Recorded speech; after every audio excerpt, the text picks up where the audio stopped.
Missing links, அதாவது இணைக்கப்படாதனால அந்த drainage strong water drainage system வந்து இணைக்கப்படாதனால ஸ்ட்ராங் வாட்டர் வந்ததுன்னா இங்கே தேங்கக்கூடிய அபாயங்கள் அதிக அளவில் இருக்குது. சென்னைக்குள்ள 109 இடத்துல இருக்குன்னா அப்புறம் என்ன சார் சென்னை? அப்புறம் என்ன சென்னை? உதயநிதி உட்காந்துருக்காரு, ஏதோ ஒரு கால் இதில் உட்காந்துருக்காரு, இந்த சைடில் ஒரு கேமராமேன், இந்த சைடில் ஒரு கேமராமேன். இதை எத்தனை வருஷமாக பண்ணி மக்களை ஏமாற்ற முடியும் நீங்கள் நினைக்கிறீங்க? இன்னைக்கு உள்ள மக்கள் இன்னைக்கு எல்லாருக்கும் இதை பச்சையாக பட்டவர்த்தனமாக தெரியுது. இது சும்மா இங்கே ரியாலிட்டி வேற, இவங்க எடுக்கிற photo shoot and video shoot வேறன்றது தெரியுது. மெரிபா பன்னீர் சோடா, ஐ ட்ரஸ்ட் மெரிபா. சர்க்கரை நோய் கூட பல் பிரச்சனையா? சென்னையில் உங்க பல் பிரச்சனைகளுக்கு பிரத்யோக தீர்வுகளோடு லேசர், ஓசோன், ஆக்சிஜன் தெரப்பி என அனைத்தும் நம்ம லார்ட் அண்ட் டேபிள். அதிமுக ஆட்சியில் வந்து சுனாமி வந்தது. அன்றைய ஜெயலலிதா அவருடைய அரசாங்கம் வந்து அதை வந்து நல்லபடியாக கையாண்ட ஒரே காரணத்தினால்தான் 2016 ஆட்சி பொறுப்பை அவங்கள்ட்ட மக்கள் கொடுத்தாங்க. இங்க பாத்தீங்க அப்படின்னா 10 வருடங்கள் ஆகி 2025 இன்னைக்கும் அதே நிலைமை தான் இருக்கு. ஒரு நெல்மணி வந்து இந்த அளவுக்கு அழிஞ்சு போறதை பார்த்துக்கிட்டு ஒரு அரசாங்கம் இருக்கு அப்படின்னா இது இம்பார்ட்டண்டா அது இம்பார்ட்டண்டா, எதை ப்ரையாரிட்டைஸ் பண்ணணும்? நீங்க திமுகவினுடைய தரப்பு ஒருத்தர் போய் நின்னாங்களா? அங்க போய் நின்னது யாரு? அதே விவசாயிகள் தோழனான நம்மளுள் ஒருவனான சாமானியனான எடப்பாடியார் தான் அங்க போய் நிற்கிறாரு. இதை வச்சு ஆட்சியை கவுக்கணுன்ற நோக்கம்லாம் எடப்பாடியார் இல்லை. எங்க பிரச்சனையோ அந்த பிரச்சனையான இடத்துக்கு போய் நிற்கிறதா அவருடைய நோக்கம். இதை வச்சு அவர் அரசியல் பண்ணணும்னா என்னென்ன டிராமா வேணாலும் பண்ணலாம். அவர் அப்படிலாம் டிராமா பண்ணல. நீங்க என்ன சொன்னீங்க? சொன்னதை செஞ்சீங்களா? நீங்க இதெல்லாம் பண்ணுவோன்னு சொன்னீங்களா? சொன்னதுல பாதியை கூட பண்ணுன்றதான் கேள்வியே. திமுக ஆட்சிக்கு வந்ததுல இருந்தே நிதி நிலைமை ரொம்ப மோசமா தான் போயின்னு இருக்கு. கடன் வாங்குறது அதிகரித்திருக்கிறே தவிர நம்ம கிட்ட இருக்கிற உபரி வந்து அதிகரித்ததா பெருசா தெரியல. இப்படியே போச்சுன்னா மக்கள் மீது தான் அந்த வரியெல்லாம் போயிட்டு செலுத்தப்படும். இது ஒரு மிகப்பெரிய ஒரு கேள்வியே எழுப்புதே சார். மக்கள்கிட்ட மட்டும் டாக்ஸை மட்டும் வாங்கியே அதை வச்சே அரசாங்கத்தை ரன் பண்ணிட்டு இருக்கிறத விட இவங்களா எத்தனை வந்து தொழில்கள் உருவாக்கி அதன் மூலமா வருமானத்தை ஈட்டுறதுக்கு முயற்சி பண்றாங்க அப்படின்னு பார்த்தா எதுவுமே இல்லை சார். எடப்பாடியார் அவருடைய ஆட்சி முடியும் வரைக்கும் தமிழ்நாட்டினுடைய நிகர கடனாக 5 லட்சம் கோடி இருந்தது. இவங்க இந்த 4 வருஷத்துல அது 9 லட்சம் கோடியா மாத்திட்டாங்க. இங்க வருமானத்தை பெருக்குவதற்கான எந்த முகாந்திரம் இல்லை, எல்லாமே பொய் கணக்கு தான். ரெஃப்ளெக்ட் நேயர்களுக்கு வணக்கம். இன்று நாம் சந்திக்க இருக்கக்கூடிய சிறப்பு விருந்தினர் சத்யன் ராமசாமி அவர்கள். சார் வணக்கம் சார். சார், வடகிழக்கு பருவமழை துவங்கி இருக்கு. சென்னையில் கடந்த 2 நாளா சரியான மழை பெஞ்சிருந்தது. பல்வேறு இடங்களில் வந்து மழைநீர் தேங்கி இருந்ததை காண முடிந்தது. மழைநீர் வடிகால் பணிகளுக்காக தமிழக அரசு வந்து சென்னைக்குனே வந்து 4000 கோடி வந்து செலவிட்டதாக சொல்லப்படுகிறது. இது வந்து உங்களுக்கு இந்த மழைநீர் வடிகாலுக்கு செலவிட்ட பணமும் இப்போ மழைநீர் தேங்கி இருக்கிற காட்சியும் பார்க்க முடிந்தது. இதெல்லாம் ஒப்பிட்டு பார்க்கும்போது உங்களுக்கு இந்த செலவுகள்லாம் ஏற்புடையதாக இருந்ததா? இல்லை, அது 99%, 98%, 97%, 96%, 95% எல்லா வகையான சதவீத கணக்குகளையும் கடைசி 4 வருடங்களாக கேட்டுக்கிட்டு இருக்கோம். இவ்வளோ முடிஞ்சது அவ்வளோ முடிஞ்சது அப்படி இப்படின்னு சொல்கிறாங்க. ஆனால் நிதர்சனம் என்னென்னா எனக்கு தெரிய எந்த ஒரு முன்னேற்றமும் இல்லை. அப்படி இல்லைன்னா வேறு அதாவது மாற்று திட்டங்களும் அமைக்கப்படவில்லை அப்படின்னு தான் ஒரு ஒரு ஒரு டவுட், ஒரு ஒரு என்ன சொல்கிறது, ஒரு கம்ப்ளீட்டாக வந்து இதில் அவங்க சொல்கிறது வேற ரியாலிட்டி வேறுன்றது பார்க்க முடியுது. இதில் நீங்கள் பார்த்தீங்க அப்படின்னா 2 நாள் மழை பெஞ்சது. இந்த மழை தான் வந்து நம்ம எதிர்பார்த்து கொண்டிருந்த அந்த குறிப்பிட்ட அந்த மழை காலமா? அப்படி இல்லைன்னா அந்த ஒரு 3-4 நாட்கள் நமக்கு தெரியும் இல்லையா? கடைசி 10 வருடங்களாக சென்னை வாஸ் எக்ஸ்பீரியன்சிங் அட்லீஸ்ட் ஒரு 3-4 டேஸ் வந்து பேக் டு பேக் வந்து அந்த ரெக்டர் அளவின் அடிப்படையில் வந்து 200க்கு மேலே, 204க்கு மேலே, கிட்டத்தட்ட 230 வரைக்குமே வந்து ஹிட் ஆயிருக்கு. அதெல்லாம் நம்ம பார்த்துருக்கோம். ஸோ அப்படியான மழைக்காலம் தான் நேற்று முந்தானது நடந்ததான்னா எனக்கு தெரிய இல்லை. அது வந்து இன்னும் வந்து யோசிக்க வேண்டிய விஷயம்தான். இன்னும் சொல்லப்போனால் வேர்சஸ் எட் டு கம்ன்ற மாதிரி இன்னும் நம்ம பார்க்க வேண்டியது இன்னும் இருக்குது அப்படின்ற மாதிரி தான் தோணுது. நீங்கள் இதில் என்னென்னா குறிப்பாக பார்க்க வேண்டியது என்னென்னா கேஷுவாலிட்டிஸ் எதுவும் ரிப்போர்ட் ஆகலை. இன்னும் நல்ல ஒரு அதனால ஒரு விஷயம்தான். அதற்கு காரணமாக நான் எதை பார்க்குறேன் அப்படின்னா இந்த தீபாவளி பண்டிகையை முன்னிட்டு விடுமுறைக்காக ஏறக்குறைய 70% சென்னையே காலியாகி ஊருக்கு போயிடுச்சு. ரைட்டுங்களா? நல்ல வேளை அந்த 2 நாளும் மழை பெஞ்சதுனால நமக்கு வந்து அந்த என்ன சொல்கிறது, வேற எதுவுமே தப்பான ஒரு விஷயங்கள் அரங்கேறாமல், ஒரு அசம்பாவிதம் அரங்கேறாமல் இருந்தது நமக்கு நல்லதுன்னு தான் பார்க்கலாம். இதில் என்ன பார்க்கணுன்னா அப்படி 70% பேர் வந்து சென்னையை காலி பண்ணி ஊருக்கு போயிட்டு அந்த சமயத்தில் கூட சென்னை வந்து திக்குமுக்காடி போயிடுச்சு அப்படின்னா அவங்களாம் உள்ளே இருந்தாங்கன்னா என்னன்ற நிலைமை நம்ம வந்து கண்டிப்பாக கருத்தில் கொள்ளணும். இதில் எங்கேருந்து ஆரம்பிக்கணும்னா சார், அதாவது இவங்க 4000 கோடி செலவழிச்சிருக்காங்க அப்படின்னு சொல்லி சொல்கிறாங்க இல்லையா? நேரு வந்து இடையில என்ன சொன்னாருன்னா, அதையே வந்து மறுதலிச்சு பேசினார். என்னன்னா, நாங்கள் வந்து 5000 கோடி, 4000 கோடி இல்லை 5000 கோடி, ஃபஸ்ட்டு 5900 கோடிம்பார், அப்புறம் 5000 கோடிம்பார். 5000 கோடியில் நாங்கள் 35% 2000 கோடி தான் செலவழிச்சிருப்போம் அப்படின்ற மாதிரி சொல்லுவார். ஏதோ கணக்குகளில் ஏதோ இவங்க மாற்றி மாற்றி இடையில தங்கம் தென்னரசு அவர்கள் வந்து அந்த என்ன சொல்கிறது, கடன் அடிப்படை சதவீத அடிப்படை பேசும்பொழுது அப்படி தான் வந்து, அதாவது 5,00,000 கோடி வந்து 2021 வரைக்கும், அதாவது எடப்பாடியார் அவருடைய ஆட்சி முடியும் வரைக்கும் தமிழ்நாட்டினுடைய நிகர கடனாக 5,00,000 கோடி இருந்தது. இவங்க இந்த 4 வருஷத்துல அது 9,00,000 கோடியா மாத்திட்டாங்க.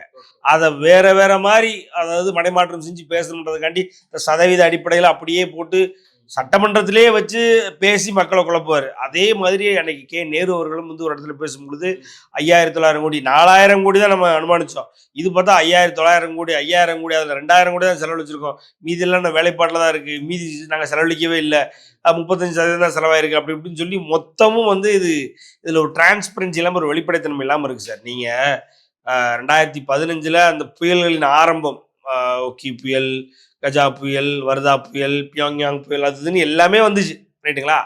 அந்த நேரத்தில், அதாவது அதெல்லாம் வந்து அதாவது ஒரு பேரிடர் வந்து நமக்கு இப்போ ஒரு எக்ஸாம்பிளுக்கு அதிமுக ஆட்சியில் வந்து சுனாமி வந்தது. அதுதான் வந்து நமக்கு அந்த பேரே, சுனாமின்ற ஒரு ஜப்பானிய வார்த்தை அப்படின்னு சொல்லி நம்ம அப்போ தான் அந்த ஒரு விஷயத்துக்கே நம்ம இன்ட்ரடியூஸ் ஆகிறோம். அதே மாதிரி ஏறக்குறைய சென்னை பல 100 ஆண்டுகளுக்கு முன்னாடி நடந்த ஒரு சம்பவம் 2015 நடந்தது. வேற வழியே இல்லாமல் சென்னையை சுற்றியுள்ள அனைத்து ஏரியிலையும் திறக்கக்கூடிய ஒரு நிலைமை வந்தது ரைட்டுங்களா? அதையும் தாண்டி அந்த டைமில் பார்த்தீங்கன்னா நிறைய கேஷுவலிட்டிஸ்லாம் இருந்தது. நிறைய பேர் வீடு இழந்துருந்தாங்க, நிறைய பேர் வந்து சொத்துக்களை இழந்துருந்தாங்க. அதை வந்து அதிமுக அரசாங்கம் வந்து, அன்றைய ஜெயலலிதாவுடைய அரசாங்கம் வந்து அதை வந்து நல்லபடியாக கையாண்ட ஒரே காரணத்தினால்தான் 2016 ஆட்சி பொறுப்பை அவங்கள்ட்ட மக்கள் கொடுத்தாங்க. அதாவது விஷயம் என்னன்னா, நடந்துருச்சு, அதை எப்படி டேக்கிள் பண்ணுறாங்க கவர்மெண்ட்டுன்னு மக்கள் பார்த்துக்கிட்டே இருப்பாங்க சார். இங்கே பார்த்தீங்க அப்படின்னா 10 வருடங்கள் ஆகி 2025 இன்னைக்கும் அதே நிலைமை தான் இருக்குது. செம்பரம்பாக்கம் ஏரியை திறந்து விடுறாங்க. செம்பரம்பாக்கம் ஏரி வந்து அதனுடைய கொள்ளளவு வந்து 24 அடி, 22.5 அடி ஆனதுக்கப்புறம் திறந்து விடுறாங்க. என்னன்னு பார்த்தா, ஸ்ரீபெரும்புதூர் எம்எல்ஏ ஆன, அதாவது காங்கிரசினுடைய தலைவராகிய செல்வ பெருந்தகை போய், என்ன சார் எங்கிட்ட சொல்லாமல் திறந்து விட்டீங்கன்றார். அதாவது ஒரு ஒரு என்ன சொல்றது, மக்களின் representative, he is the people's man. அவருக்கு தெரியாமலே ஒரு சம்பவம் நடக்குது. அங்கேயே திட்டுறாரு, பொதுப்பணித்துறையில அங்கேயே திட்டுறாரு. விஷயம் என்னன்னா, இது நீங்க முதல்ல பண்ணணும் சார். நடந்து முடிஞ்சதுக்கு அப்புறம் போய் திட்டி என்ன? நீங்க 2015 நம்ம வச்ச குற்றச்சாட்டு என்ன? எல்லா ஏரிகளையும் திறந்து விட்டாங்க, மக்கள் அழிவு காரணம் தான். இவங்க அதே மாதிரி செம்பரம்பாக்கம் ஏரி 22.5 அடி, அதுதான் கொள்ளளவு, ஆல்மோஸ்ட் நெருங்கும் பொழுது திறந்து விட்டு என்ன சொல்லிட்டாங்க அப்படின்னா, அடையாறு ஆற்றங்கரையோரமும் கூவம் ஆற்றங்கரையோரமும் இருக்கிறவங்களாம் வந்து எக்ஸ்கவேட் பண்ணி நீங்கள் உங்கள் வேலையை பார்த்துட்டு போங்க, ஒரு என்ன சொல்றது, ஒரு மேடு பகுதியை தாண்டி போங்க, நீங்கள் அங்கே அதை பார்த்து போங்கன்ட்டாங்க. இதைத்தானே அப்பவும், இதுதானே வருஷம் சொல்லிக்கிட்டு இருக்கோம். நீங்கள் 4000 கோடி நீங்கள் கிளைம் பண்ணுற மாதிரி 5,900 கோடியை நீங்கள் செலவழிச்சிட்டு இப்போ பார்த்தீங்கன்னா, இப்போவும் நாங்கள் மேட்டு பகுதி நோக்கி நாங்கள் போகணும் அப்படின்னா, இது என்ன மாதிரியான ஒரு நடைமுறைன்றது ஒரு கேள்விக்குரியாது. இதில் என்னன்னா, ஒரு அந்த ஏரியாவுடைய ஸ்ரீபெரும்புதூர் எம்எல்ஏ செல்வ பெருந்தகைக்கே தெரியல பாருங்க, அவருக்கே தெரியல. அவர் ஃபோன் அடிக்கிறாரு, எடுக்க மாட்டாங்களா, அதையும் அவரே பதிவு பண்றாரு. இதெல்லாம் பார்த்தீங்க அப்படின்னா ஒரு நிர்வாக சீர்கேடு. அப்படி இல்லைன்னா ஒரு நிர்வாகம் வந்து கம்ப்ளீட்டா வந்து, அதாவது தலைவர்கள் கண்ட்ரோல், என்ன சொல்லப்போனால் மினிஸ்டர்களும் சிஎம்மும் குறிப்பாக பார்த்தீங்க அப்படின்னா அந்தந்த ஏரியாவினுடைய இலாக்காவினுடைய எம்எல்ஏக்கள் கையில் கூட இல்லை, கண்ட்ரோல் எங்கேயுமே இல்லை. கண்ட்ரோல்லெஸ்ஸாக அந்த கவர்மெண்ட் போயிட்டு இருக்கு, ஃபோக்கஸ்லெஸ்ஸாக அந்த கவர்மெண்ட் இருக்குன்றது காட்டலையா? ஒன்றும் இல்லை, நேற்று சார் மழை பெஞ்சு முடிஞ்சிருக்கு ரைட்டுங்களா? நேற்று என்னன்னா, பள்ளிக்கல்வித்துறைக்கு இருக்கிற எல்லா ஸ்கூல்களுக்கும் ஒரு நோட்டிஃபிகேஷன் போகுது. அந்த நோட்டிஃபிகேஷன் என்ன சொல்லுது அப்படின்னா, ஹெச்எம்எல்லுடைய ஹெட்மாஸ்டர்ஸோடைய மேற்பார்வையில் பில்டிங் எல்லாம் வந்து ஸ்திரத்தன்மை உள்ளதாக இருக்கிறதா அப்படின்றத மேற்பார்வையிடணும். அதை வந்து ஆராய்ச்சி செஞ்சு ஒரு அறிக்கை எல்லா ஹெச்எம்ஸும் வந்து பள்ளிக்கல்வித்துறைக்கு அனுப்பணும். ப்ளஸ் வந்து தேவையில்லாத செடிகளை களைகளை பிடுங்கணும். இது நேத்தா பண்ணணும் சார், இதை நேத்தா பண்ணணும். மழை பெஞ்சு முடிஞ்சதுக்கப்புறம் பண்ணுறாங்க. இது எந்த மாதிரியான நிர்வாகம்? இந்த நிர்வாகத்தை சீர்கேடுன்னு சொல்லாமல் நம்ம வேற என்ன சொல்ல முடியும்? இதைத்தான் எடப்பாடியார் தெளிவாக கேட்டுக்கிட்டு இருக்காரு. இந்த ஆட்சின்றது வந்து இவங்க ஒன்று காட்டுறாங்க. அங்கே உதயநிதி உட்காந்துருக்காரு, ஏதோ ஒரு கால் இதில் உட்காந்துருக்காரு, இந்த சைடில் ஒரு கேமராமேன், இந்த சைடில் ஒரு கேமராமேன். இதை எத்தனை வருஷமா பண்ணி மக்களை ஏமாற்ற முடியும் நீங்க நினைக்கிறீங்க? இன்னைக்கு உள்ள மக்கள், இன்னைக்கு எல்லாருக்கும் இதை பச்சையா பட்டவர்த்தனமா தெரியுது. இது சும்மா ரியாலிட்டி வேற, இவங்க எடுக்கிற photo shoot and video shoot வேறன்றது தெரியுது. நேத்திக்கு வந்து எடப்பாடி பழனிசாமி வந்து டெல்டா மாவட்டங்களை பார்வையிட்டாரு, வேட்டியை மடிச்சு கட்டிண்டு போன காட்சிகள்லாம் பார்க்க முடிந்தது. அங்க போயிட்டு பல்வேறு முரண்பாடான தகவல்களை வந்து திமுக சொல்லியிருந்ததை அம்பலப்படுத்தியிருந்தாரு. என்னன்னா வந்து ஒரு நாளைக்கு அவங்க 2000 மூட்டைகள் வந்து கொள்முதல் பண்றோம் அப்படின்ற போல சொல்லியிருக்காங்க. உணவுத்துறை அமைச்சர் சக்கரபாணி சொல்லியிருக்காரு. ஆனா அங்க போய் கேட்டு பார்த்ததுல ஒரு நாளைக்கு வந்து 800 to 900 மூட்டைகள் மட்டுமே ஏற்றுமதி செய்யப்படுது அப்படின்ற போல ஒரு தகவல் சொல்லியிருக்காரு. அதே போல பாத்தீங்கன்னா செறிவூட்டப்பட்ட அரிசிகளுக்கு வந்து மத்திய அரசு இன்னும் ஒப்புதல் கொடுக்கல அப்படின்ற ஒரு தகவலையும் வந்து அமைச்சர் பதிவு பண்ணியிருந்தாரு. அதுவும் தவறு என்றது போல எடப்பாடி பழனிசாமி பதிவு பண்ணியிருந்தாரு. இந்த முரண்பாடான தகவல்களை சொல்றாங்களே, இது எப்படி பாக்குறீங்க? இல்ல சார், இப்போ முதல்ல வந்து எடப்பாடியார் அவர்களுக்கு நன்றி, அதாவது தமிழக மக்கள் சார்பாக நன்றியை தான் தெரிவிக்கணும். குறிப்பாக தமிழக விவசாயிகளின் சார்பாக நன்றி. ஏன்னா விவசாயிகளுக்கு ஒரு பிரச்சனை, இன்னைக்கு நீங்க சென்னைக்குள்ள அங்கிட்டு இங்கிட்டு டிஷர்ட்டை போட்டு போய் நின்றுட்டீங்க, ரைட்டு, உள்ள எல்லாம் பண்ணிட்டீங்க, வச்சுட்டீங்க. நீங்க எங்க பிரச்சனை, அந்த பிரச்சனை வந்து எவ்வளவு ஒரு அதோட ஆஃப்டர் மார்க்ஸ் என்ன, அதோட ரெப்பகஷன்ஸ் என்ன அப்படின்னா, இங்க நடந்த இப்போ மதுரவாயில வந்து பாத்தீங்கன்னா ஒரு இடத்துல பெரிய மரம் வந்து உடஞ்சி விழுந்திருக்கு. மதுரவாயிலோட எம்எல்ஏ அங்கே போய் நிற்கிறார். மதுரவாயிலோட எம்எல்ஏ அங்கே போய் நின்று அங்கே உள்ள ஒன்றிய செயலாளர்கள்லாம் திமுக காரங்க எல்லாத்தையும் கூட வச்சுட்டு ஃபோட்டோ சுற்றி இந்த மரத்தை சுற்றி ஃபோட்டோ எடுக்கிறாங்க, ரைட்டுங்களா? அதை எடுத்ததுக்கப்புறம் அந்த மரம் வந்து அங்கிருந்து அகற்றப்படுகிறது, எல்லாம் ஓகே. காரப்பாக்கம் கணபதி காரப்பாக்கம் கணபதி அவர்கள், அவர் தான் எம்எல்ஏ, அவர் வந்து இதெல்லாம் பண்ணிக்கிட்டு இருக்காரு, ரைட், எல்லாம் பார்க்குறோம், ஓகே. இப்போ அந்த மரம் விழுந்தனால அந்த மரத்தை அப்புறப்படுத்திட்டா முடிஞ்சு போச்சு. ஆனால் இந்த விஷயத்தை விட அந்த விஷயம் எவ்வளவு வீரியம்னு பாருங்க. அதாவது நெல் வந்து மழையில நனைஞ்சு உள்ள இருந்து மறுபடியும் வந்து பூக்குது சார், இப்போ மறுபடியும் வந்து நெல்மணி பூக்குது சார். அந்த மாதிரியான ஒரு சுச்சுவேஷன். அதாவது உணவு, ஏற்கனவே உணவு பஞ்சம் இருக்கு. அப்போ அதையும் மீறி அது ரெடிமேடா இருக்கக்கூடிய, அதாவது ஒரு ஒரு நெல்மணி வந்து இந்த அளவுக்கு அழிஞ்சு போறதை பார்த்துக்கிட்டு ஒரு அரசாங்கம் இருக்கு அப்படின்னா, இது இம்பார்ட்டண்டா அது இம்பார்ட்டண்டா, எதை ப்ரையாரிட்டைஸ் பண்ணணும்? நீங்க இங்க இருந்து மரத்தை எடுக்கணுன்றது ப்ரையாரிட்டி தான் இல்லைங்களே. ஆனா இதை விட அது ஆல்மோஸ்ட் வந்து 2x இல்ல 3x ப்ரையாரிட்டி இல்லையா? அந்த இடத்துல யாரு போய் நின்னா? உங்களுடைய தரப்பு, அதாவது திமுகவினுடைய தரப்பு ஒருத்தர் போய் நின்னாங்களா? அங்க போய் நின்னது யாரு? அதே விவசாயிகள் தோழனான, நம்மளும் ஒருவனான சாமானியனான எடப்பாடியார் தான் அங்க போய் நிக்கிறாரு. அதுதானே அங்க நம்ம பார்க்க வேண்டியதா இருக்கு. ஸோ அந்த மனுஷனுக்கு அது தோணி இருக்கு பாருங்க. அவர் நினைச்சிருந்தாருன்னா சென்னைக்குள்ள வந்து அங்க எங்க வெள்ளத்துக்குள்ள காலை விட்டு இதுக்குள்ள காலை விட்டு இந்த படகுல போற மாதிரி இப்படி பண்ணிட்டீங்களேன்னு என்ன வேணாலும் டிராமா பண்ணிருக்கலாமா இல்லையா? ஆனா அதை விட்டுட்டு அவர் மனசுல என்ன தோணி இருக்கு? அதை விடவும் பெரிய பிரச்சனை இங்க உள்ள நெல்லு ஒவ்வொரு, அதாவது அந்த நெல் விளைஞ்சு வர்றதுக்கு ஒவ்வொரு விவசாயினுடைய உழைப்பு தான் அதுக்கு பின்னணி. அந்த உழைப்பை நம்ம வந்து அதை பாதுகாக்கணும் அப்படின்னு அங்க போய் நிக்கிறாரு. அங்க போய் நிற்கும் பொழுது இவங்க, அதாவது அவர் எதுவும் கேட்கல, இவங்களா ஆஜராகிறாங்க. ஆட்டோமேட்டிக் எப்படி ஆஜராகிறாங்கன்னா, நாங்க 2000 வந்து நாங்க சொல்லவே இல்லையே, நீங்க அதிமுக ஆட்சியில் நீங்க 600 தானே சொல்றீங்க, நீங்க 600 மூட்டைகள் தானே எடுத்தீங்க, நாங்க இப்ப 800 மூட்டைகளாவது எடுக்கிறோம் அப்படின்றாங்க. 2000 மூட்டைன்னு எடப்பாடியார் சொன்னாரா? 1200 மூட்டை சொன்னார், 1000 மூட்டை சொன்னார். அப்போ என்ன நடந்ததோ, எவ்வளவு விளைச்சல் இருந்ததோ அதுல எவ்வளவு மேக்சிமம் பண்ண முடியுமோ அவ்வளவு வந்து ஆட்டோமேட்டிக்கா அதை வந்து எடுத்துட்டு போனாங்க. கவர்மெண்ட் வந்து லாரிகள் அனுப்பி எடுத்துட்டு போனாங்க. இப்ப லாரிகள் அனுப்புறது லாரிகளே இல்லையா? இவங்க அதை விட என்ன ப்ராமிஸ் பண்ணியிருக்காங்க இங்க வாக்குறுதிகள்லாம் சார். அதான் சார், அதாவது தெளிவா சொல்றாரு. என்னன்னா எடப்பாடியார் சொல்றாரு 525 வாக்குறுதிகள், அதுல 90% வாக்குறுதிகள் நிறைவேற்றப்படவில்லை. அதுல ஒண்ணுதான் 2000 மூட்டைகள் நாங்க எடுப்போம், கொள்முதல் பண்ணுவோம்னு சொன்னது ஒரு பொய் வாக்குறுதி. அது நேற்று மக்கள் முன்னாடி பட்டவர்த்தமா வெளிச்சம் போட்டு காட்டிட்டாங்க. 600 800, இன்னும் அந்த 600 800ன்றதுமே வந்து ஒரு சில இடங்கள்ல தானே. அதுலயும் 40 ரூபா லஞ்சம். ஆமா, அதுலயும் 40 ரூபா வந்து எடுத்துட்டு போறதுக்கு கூலின்ற மாதிரி லஞ்சம் வாங்கிடுறாங்க. இதெல்லாம் நடந்துகிட்டு இருக்கு இந்த ஆட்சியில. அதனாலதான் நேற்று திருவாரூர் மாவட்டம், ஏறக்குறைய தஞ்சாவூர் மாவட்டம், கடலூர்னு எல்லா இடத்துலையும் விவசாயிகளை நேரா போய் சந்திச்சு அவர்கள் ஒருவராக இருந்து அந்த நெல் மணியை முதற்கொண்டு எடுத்து பார்க்குறாரு. அவர் தரத்தை வேணா அவர் தெரியும், அவருக்கு, அவர் விவசாயி, அவர் நம்மள மாதிரி ஒரு ஆள், அவருக்கு தெரியும். எடுத்து பார்த்து ஆராய்ஞ்சிட்டு இது மொத்தமும் வந்து நிர்வாக சீர்கேடுன்றாரு. இங்க பார்த்தா எம்ஆர்கே பன்னீர்செல்வம் உட்காந்து, எம்ஆர்கே பன்னீர்செல்வம் தான் பேசுனது, சக்கரபாணி பேசல. எம்ஆர்கே பன்னீர்செல்வம் என்ன சொல்றாரு அப்படின்னா, இல்ல அதிமுக இதோட கம்மியாக தான் நாங்க இப்ப பரவாயில்லாம எடுக்கிறோம். எப்பா, நீங்க பரவாயில்லாம எடுக்கிறீங்கன்றது இல்ல, நீங்க என்ன சொன்னீங்க, சொன்னதை செஞ்சீங்களா? அவர் இப்படி உங்களை மாதிரி ஏமாத்தல, அவர் உங்களை நான் இதை பண்ணுவேன் அதை பண்ணுன்னு ஏமாத்தி உள்ளவர்ல. நீங்க இதெல்லாம் பண்ணுவோன்னு சொன்னீங்களே, சொன்னதுல பாதியை கூட பண்ணுன்றதான் கேள்வியே. அந்த கேள்விக்கு பதில் இல்லை திமுக அரசாங்கம். அதே மாதிரி அவர் சொன்ன அதாவது எல்லா டேட்டாவும் தப்புன்னு ப்ரூவ் பண்றாரு. அதாவது தரவுகள் அடிப்படையில் ப்ரூவ் பண்றாரு எடப்பாடியார் அவர்கள். ஏன்னா எடப்பாடியார் அவர்கள் இப்போ திமுக அரசாங்கம் ஒரு சில விஷயங்கள் நல்லா பண்ணுதுன்னே வச்சுக்கோமே, எடப்பாடியார் அவர்கள் நல்லா பண்ணலன்னே வைங்க. எதுல நல்லா பண்ணலனாலும் விவசாயிகள் விஷயத்துல அவர் நல்லா பண்ணாம இருக்க மாட்டார். ஏன்னா அவருக்கு அதோட இம்பார்ட்டன்ஸ் தெரியுது, அதோட வேல்யூ தெரியுது. இங்கே தமிழ்நாட்டுக்கு எது முக்கியம், டெல்டா மாவட்டத்துக்கு எது முக்கியன்ற வேல்யூ தெரிஞ்சதுனால தான் டெல்டா மாவட்டத்தை பாதுகாக்கப்பட்ட மண்டலமாக ஒரு அறிவிப்பு வந்து எடப்பாடியார் தான் செஞ்சாரு.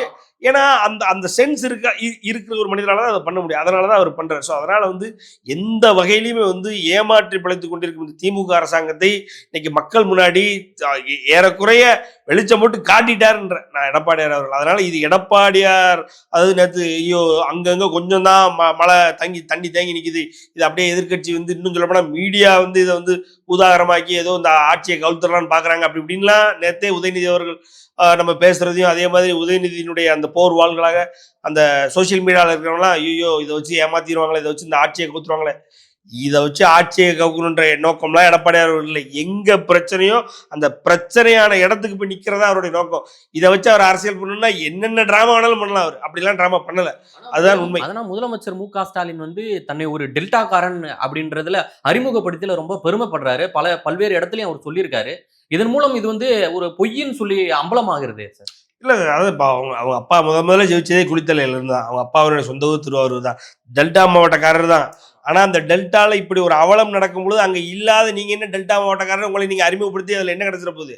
ஸோ இதுதான் அதாவது திட்டங்கள், அந்த பேக்கேஜஸ், மாடல் டிராவிடியன் மாடல், இந்த மாடல் அந்த மாடல்னு இந்த மாடல்கள் இந்த பேர்களை வச்சு ஏமாத்திக்கிட்டு இருக்காங்க சார். கம்ப்ளீட்டாக பார்த்தீங்க அப்படின்னா ஒன்றும் இல்லை சார். அதாவது இவங்க இந்த என்ன சொல்கிறது ஸ்ட்ராங் வாட்டர் ட்ரைனேஜ் சிஸ்டம்னு கொண்டு வராங்க இல்லையா, இன்னும் 109 மிஸ்ஸிங் லிங்க்ஸா சார். அதாவது ஒரு ட்ரெயின் ஒரு இடத்துல ஸ்டாக்னன்ட் ஆகி வாட்டர் நிற்கிதுன்னா அந்த தண்ணி வந்து கடலில் போய் கலக்கணும். ஏதோ ஒரு வகையில் அதுக்கு ஒரு கேனலோ அப்படி இல்லைன்னா அதுக்கு ஏதாவது ஒரு மாற்று வழியோ நீங்கள் ஏதாவது ஒரு பாதையை அமைச்சு கொடுத்து அது போய் கேனலில் கலக்கணும். இதுதான் என் கோல். இந்த ஸ்ட்ராங் வாட்டர் ட்ரைனேஜோட என் கோல் தான். ஆனால் ஒரு ஏரியாலேருந்து இன்னொரு ஏரியா, ஒரு எடுத்துக்காட்டுக்கு குளத்தூரில் தண்ணி நிற்கிதுன்னா பக்கத்தில் மாதவரத்தில் திருப்பி முடிஞ்சுது. இந்த தெருவில் நமக்கே பார்த்துருப்போம் சார், இந்த தெருவில் தண்ணி இருக்கும், அங்கேருந்து மோட்டரை ஏறி பக்கத்து தெருவுக்கு அனுப்பிட்டு இருப்பாங்க, நம்மளே பார்த்துருப்போம். ஸோ அந்த மாதிரி மிஸ்ஸிங் லிங்க்ஸ் மட்டும் 109 லிங்க்ஸ் இருக்கா. நேற்று எடப்பாடியார் தரப்புலேருந்து ஐடென்டிஃபை பண்ணி சொல்கிறாங்க. இந்த 109 ஏரியாவும் வந்து ரெட் அலர்ட் நீங்கள் கொடுத்துருக்கணும். சென்னை வந்து ஆரஞ்சு அலர்ட்டில் இருக்கு ஏற்கனவே, அதாவது 204 அப்படின்ற ரெக்டர் அளவுக்குள்ளே இருக்குது. ஸோ அப்படின்றதுனால ஆரஞ்சு அலர்ட்டில் இருக்குது. ஸோ ஆரஞ்சு அலர்ட்டில் இருக்கட்டும். ஆனால் இந்த குறிப்பிட்ட இடங்களில் மிஸ்ஸிங் லிங்க்ஸ் அதாவது இணைக்கப்படாதனால அந்த drainage strong water drainage system வந்து இணைக்கப்படாதனால ஸ்ட்ராங் வாட்டர் வந்ததுன்னா இங்கே தேங்கக்கூடிய அபாயங்கள் அதிக அளவில் இருக்குது. சென்னைக்குள்ள 109 இடத்துல இருக்குன்னா அப்புறம் என்ன சார் சென்னை? அப்புறம் என்ன சென்னை? இதெல்லாம் நடந்துகிட்டு இருக்கு. இதை வந்து இன்னைக்கு மக்கள்கிட்ட சொல்லிக்கிட்டு இருக்காரு எடப்பாடியார் அவர்கள். மக்கள் இதை புரிஞ்சுக்கிட்டு இருக்காங்க. ஆனால் இல்லை நாங்கள் எல்லாம் கரெக்டாக தான் பண்ணிக்கிட்டு இருக்கோம் வச்சுக்கிட்டு இருக்கோன்னு ஒரு 4 ஃபோட்டோ இருக்கிற அமைச்சர்கள் அங்கங்கே போய் நின்று ஒரு 4 ஃபோட்டோவை போட்டு மக்களை ஏமாற்றணும்னா மக்கள் இன்னும் ஏமாந்துக்கிட்டே இருக்க போகிறாங்கன்னா இன்னும் 5 வருஷமும் ஏமாறட்டும். ஆனால் எனக்கு தெரிய தமிழக மக்கள் வந்து திமுகவை இதுவரைக்கும் 2வது தடவையாக அவங்க ஆட்சி கட்டல அமர வைத்ததே இல்லை. அதற்கு காரணம் என்னன்னா, ஒரு தடவை கொடுத்தாலே போதும் எப்பா ஆளை விடுங்கடா சாமின்றது தான் திமுகவினுடைய அரசியல் மாடல், அரசாங்க மாடல். ஸோ அப்படின்றதுனால அப்படிப்பட்ட அரசாங்கத்தை இந்த தடவை துப்புரவா தொடர்ச்சி எறிஞ்சு எடப்பாடியார்கள் ஆட்சியை கொடுக்கறது மக்கள் தயாராயிட்டாங்க சார். 2023, 2024 ஆண்டுக்கான அந்த சிஏஜி அறிக்கை வந்து வெளியா இருந்தது. தமிழக அரசு வந்து சுமார் 34% மேல அதிகரிச்சிருக்கு கடன் வாங்கியது அப்படின்ற போல சொல்லியிருக்காங்க. அதுலயும் 4ல் 1 பங்கு வந்து மட்டும்தான் மூலதன செலவுக்கு வந்து செலவு பண்ணியிருக்காங்க. நிதி தொகையெல்லாம் பாத்தீங்கன்னா அன்றாட செலவுக்கும் இதர செலவுக்கும் இதர பற்றாக்குறைக்குமே செலவு விடப்பட்டிருக்குதா சொல்லப்பட்டிருக்கு. இந்த நிர்வாகம் இந்த செலவிடப்பட்டதை நீங்க எப்படி பாக்குறீங்க சார்? அதாவது ஏறக்குறைய நம்மகிட்ட ரிசோர்சஸ் அப்படின்னா நம்மகிட்ட வருமான இருப்பு அப்படின்னா அதில் பார்த்தீங்கன்னா 4 லட்சம் கோடி சார். அப்ராக்சிமேட்டாக 4,06,000 கோடி அப்படின்ற மாதிரி 6,00,000 கோடின்ற மாதிரி இருக்குது. இருந்தாலும் 4 லட்சம் ரவுண்டாக வச்சுருக்கீங்களேன். அதில் 2.5 லட்சம் வந்து 2.5 லட்சம் கோடி வந்து நமக்கான வருமானம் சார். நமக்கான வருமானம்னா ஒரு டான்ஜெட் குறைந்த ஒரு வருமானம், வரி வருமானம், அப்படி இல்லைன்னா பிஎஸ்சி தமிழ்நாட்டினுடைய பப்ளிக் செக்டர் யூனிட்ஸினுடைய அந்த நிறுவனங்களுடைய வருமானம், இதெல்லாம் சேர்த்து ஒரு 2.5 லட்சம் கோடி வந்து வந்துடுது சார். இந்த 4 லட்சம் கோடி நமக்கு இருக்கிற ரிசோர்ஸில் 2.5 லட்சம் கோடி நமக்கான லெஜிட் சோர்சஸ்லேருந்து இன்கம் வந்துடுது. 1.5 லட்சம் கோடி வந்து completely it is borrowing sir, based on credit.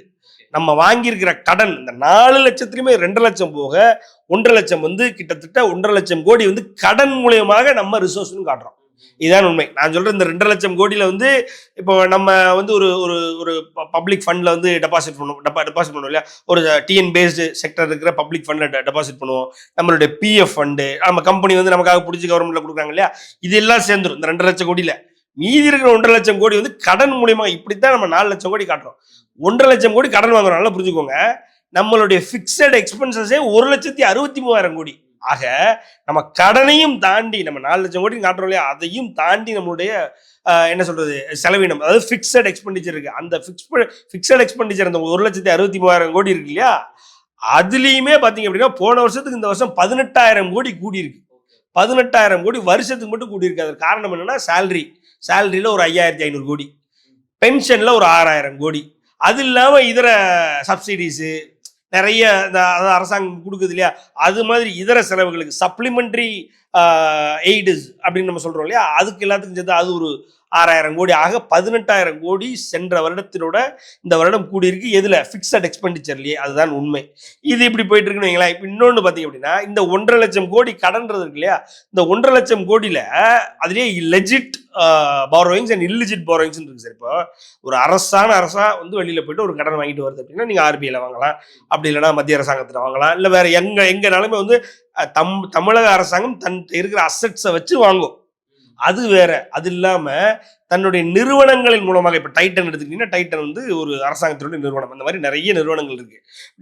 டான்ஜெட்கோவே இருக்குன்னு வைங்களேன். இப்ப அது போன்ற நிறுவனங்களின் மூலமாக இல்லஜிட்டா அதுவே ஏறக்குறைய 2,000 கோடி கடன் வாங்கி வச்சிருக்காங்க சார். ஸோ இதெல்லாம் ஒரு பக்கம் இருக்கட்டுமே. நீங்க அதாவது வருமானம் ஒழுங்கா வருதா, சரி, வர்ற வருமானத்துக்கு டெபிசிட் எவ்வளவு, வர்ற வருமானம் என்ன, செலவு என்னன்னு நம்ம பார்க்கணும். இப்போ எனக்கு 100 ரூபா வருமானம் வருது அப்படின்னா நான் 80 ரூபா செலவு பண்ணி 20 ரூபாய் தேக்கி வைக்கிறேன். இங்க என்ன நிலைமைன்னா 100 ரூபாய் வருமானம், ரைட்டுங்களா, அது போக நான் 20 ரூபா கடன் வாங்குறேன், 120 ரூபா, ரைட்டுங்களா, என் செலவு எவ்வளவுன்னா 160 ரூபா. கடனையும் தாண்டி எனக்கு செலவு இருக்கு. ஸோ பிஸ்கல் டெபிசிட்ன்றது இருக்கு இல்லையா, பிஸ்கல் டெபிசிட் பார்த்தீங்க அப்படின்னா எனக்கு ஏறக்குறைய 24% வந்து பிஸ்கல் டெபிசிட்டே இருக்கு.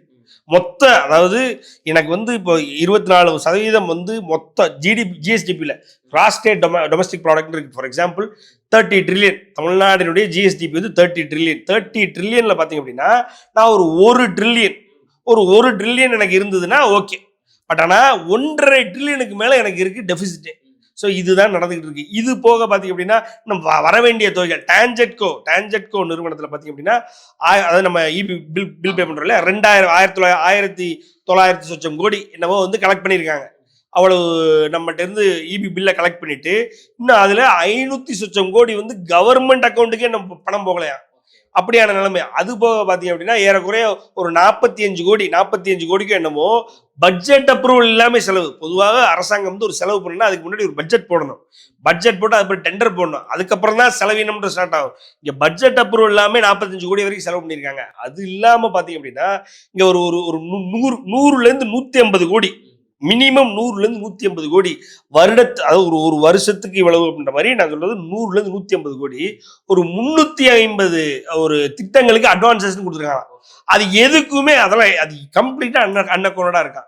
ஸோ இப்படி சொல்லிக்கிட்டே போனால் சிஏஜி ரிப்போர்ட் அழகா தெளிவா என்ன பிரச்சனை இல்லைன்னு வச்சிருச்சு, சிம்பிளா எடுத்து வச்சிருச்சு சார். அதாவது இங்க மொத்தமா 20% மட்டுமே இருக்க வேண்டிய, அதாவது டெபிசிட் பற்றாக்குறை வந்து நமக்கு 24% இருக்கு. அதே மாதிரி என்ன சொல்றது, டெட் டு சிடிஎஸ்பி ரேஷியோ அப்படின்னு சொல்லி ஒன்று இருக்கு. அது பார்த்தீங்க அப்படின்னா 9% தான் இருக்கணும். அது பார்த்தீங்கன்னா அதை தாண்டி போயிருச்சு. ஸோ இப்படி இந்த அரசாங்கத்தினுடைய மொத்த என்ன சொல்றது ஃபினான்ஷியல் ஸ்ட்ரென்த்தையும் வந்து சிஏஜி காட்டிடுச்சு. சிஏஜியின் அடிப்படையில் இந்த அரசாங்கம் வந்து கைக்கு மீறி செலவு பண்ணிட்டு இருக்கு.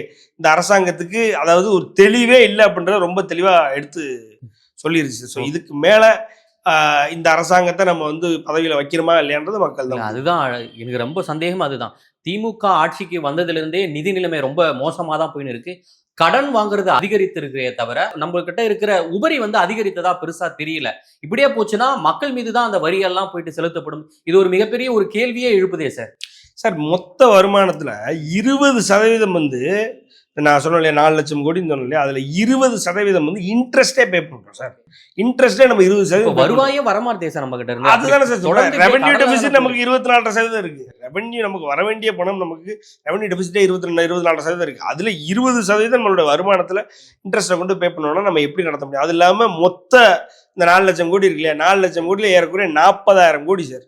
ஏறக்குறைய 40,000 கோடி வந்து நமக்கு வந்து கேபிட்டல் எக்ஸ்பெண்டிச்சர், அதாவது அசெட் பில்டிங். இப்போ ஒரு அரசாங்கம் என்ன பண்ணணும் அப்படின்னா, it should not run the government sir. Instead it should build a ஸ்டேட்டும்பாங்க. ஸோ அப்படிங்கும் பொழுது என்ன அசெட்ஸ் மேக் பண்ணாங்க, என்ன அடுத்து என்ன உருவகம் பண்ணாங்க, என்ன வருமான உருவகம் பண்ணாங்க, மக்கள்கிட்ட மட்டும் டாக்ஸை மட்டும் வாங்கியே அதை வச்சே அரசாங்கத்தை ரன் பண்ணிட்டு இருக்கிறதோட இவங்களா எத்தனை தொழில்கள் உருவாக்கி அதன் மூலயமா வருமானத்தை ஈட்டுறதுக்கு முயற்சி பண்றாங்க அப்படின்னு பார்த்தா எதுவுமே இல்லை சார். கிட்டத்தட்ட 40,000 கோடி, அதாவது மொத்த வருமானத்து 4 லட்சம் கோடியில் 40,000 கோடி 10%, 11% தான் அதுக்கு செலவழிக்கிறாங்களே. மீதி இருக்கிற 90% இந்த டெய்லி டே டு டே எக்ஸ்பென்சஸை மீட் பண்றதுக்கு மட்டும் தான் ஆகுது. ரைட்டுங்களா? இவங்க நம்ம என்ன சொல்றது, பேச்சுக்காக எடுத்துக்கிட்டோம் அப்படின்னா 500 கோடி டார்கெட்டை செட் பண்றாங்க. இதுக்கு டாஸ்மாக்கு இந்த தீபாவளிக்கு 500 கோடி, அதுல 790 கோடி. ஆக டாஸ்மாக் வருமானம் தான் இன்னைக்கு கவர்மெண்ட்டுக்கு ஸ்டெடி அண்ட் ஸ்டேபிளான வருமானம் சார். இதை நீங்களும் நானும் ஏத்துக்கிட்டோம், பொதுமக்கள் ஏத்துக்கிட்டாங்கன்னா இந்த வருமானத்தை வச்சு தான் நம்ம வாழணும் சார். வேற வழியே நம்மகிட்ட கிடையாது. இங்க வருமானத்தை பெருக்குவதற்கான எந்த முகாந்திரமும் இல்லை. எல்லாமே பொய் கணக்கு தான். இடையில நடந்திருக்கு, உங்களுக்கு தெரியும். ஃபாக்ஸ்கான் நிறுவனம் 15,000 கோடிக்கு ஒரு டீல் போட்டுருச்சு தமிழ்நாடு கூட அப்படின்ற மாதிரி ஒரு செய்தி வந்துச்சு. ஃபாக்ஸ்கான் நிறுவனத்திலிருந்து அதிகாரிகள் என்ன சொல்றாங்க, அப்படி ஒரு டீலே நாங்க போடலன்றாங்க. அதையும் வரிந்து கட்டி கொண்டு டிஆர்பி ராஜா அவர்கள் இல்ல ஃபாக்ஸ்கான்ல இன்னொரு நிறுவனம் இருக்கு, அவங்க கூட தான் நாங்க போட்டோம்னு ஏமாத்துறாரு. இப்படி ஏமாற்று அரசாங்கம். அதே மாதிரி இவரை ரெடி பண்ணி கூட்டு போறாங்க, ஜெர்மனி கூட்டு போறாங்க. அங்கிருந்து ஒரு 3 கம்பெனி, ஜெர்மானிய கம்பெனிகள் கூட நாங்க டீல் பண்ணிட்டோம், அவங்க எல்லாம் ஏறக்குறைய 30,000 கோடிக்கு மேல இங்க வரப்போகுது அப்படின்னா அந்த 3 ஜெர்மானிய கம்பெனிகள் இங்க சென்னையில வெங்கல்லையும் போரூர்லயும் மதுரவாயிலையும் இருக்கு. ஆல்ரெடி இருக்கிற கம்பெனி. இவங்க ஜெர்மனியில போயிட்டு ஏதோ புது கம்பெனி கூட டீல் பண்ணிட்டு வர மாதிரி ஏமாத்துறாங்க. மறுநாளே ஐயா நயனார் நாகேந்திரன் அவர்களும் எடப்பாடியார் அவர்களும் அதை தோல் வச்சு காட்டிட்டாங்க. இப்படி உண்மையான வருமானம் வரல சார். சும்மா மக்களை ஏமாத்துறதுக்காக வந்துருச்சுன்னு காமிச்சுக்கிட்டு இருந்தா இந்த மாதிரியான உண்மையான அறிக்கைகள் சிஏஜி ரிப்போர்ட் நீங்களும் நானும் எழுதுறதா, இல்ல அதிமுக எழுதுறதா, இல்ல பாஜக எழுதுறதா? CAG report controller and auditor of India அப்படின்றது it is common for every state sir. அது ஒரு தனியான அதாவது வருட அறிக்கைகள் வந்துகிட்டு இருக்கு. அதுல இருந்து அது எல்லா மாநிலத்துக்கும் பொதுவானது, எல்லா மாநிலமும் இதில் அடங்கும். அப்படிங்கும் பொழுது அந்த அறிக்கையை ஏன் பொய் சொல்ல போகுது? அதுல பொய் சொல்லணுன்ற தேவையும் அவங்களுக்கு கிடையாது இல்லையா? ஸோ அப்படின்றதுனால இது பரிசீலிக்கணும் சார். நம்ம இந்த அரசாங்கம் ஒரு வெற்று அரசாங்கம்ன்றது டெய்லி நாளுக்கு நாள் நடக்கின்ற ஒரு விஷயங்களை நம்ம அனலைஸ் பண்ணி பார்க்கும்போது நமக்கு தெரியுது சார். நேரில் பல்வேறு தகவல்களை எங்களுடன் பகிர்ந்தமைக்கு